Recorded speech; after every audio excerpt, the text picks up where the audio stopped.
الحمد للہ وکفا وسلام علی عبادہ الذین اصطفى اما بعد فاعوذ باللہ من الشیطان الرجیم بسم اللہ الرحمن الرحیم ان الدین عند اللہ الاسلام صدق اللہ العظیم.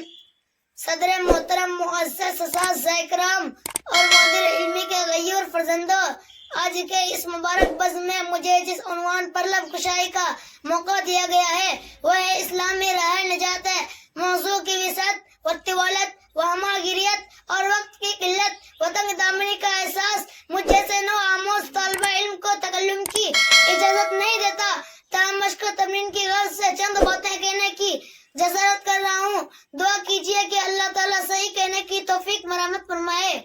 دوستو، بنظر انصاف تاریخ اسلام کا ہر مطالعہ کرنے والا کم و بیش اس حقیقت سے واقف ہے کہ اسلام ایک عالمگیر اور آفاقی مذہب ہے.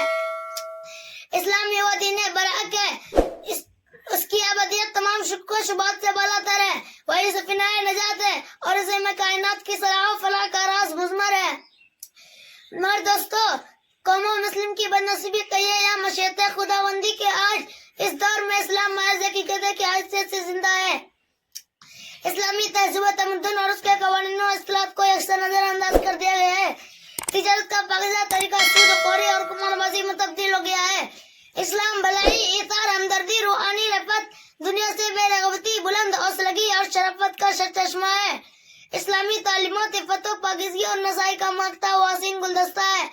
اسلام کی صداقت و حقانیت کی سب سے بڑی دلیل یہ ہے کہ اس نے صرف اپنے سے نہیں بلکہ غیروں سے بھی خراج تحسین حاصل کیا ہے. خدائی قانون کی جگہ خود سختہ قانون زندگی کا جز بن گیا ہے. السلام علیکم ورحمۃ اللہ وبرکاتہ.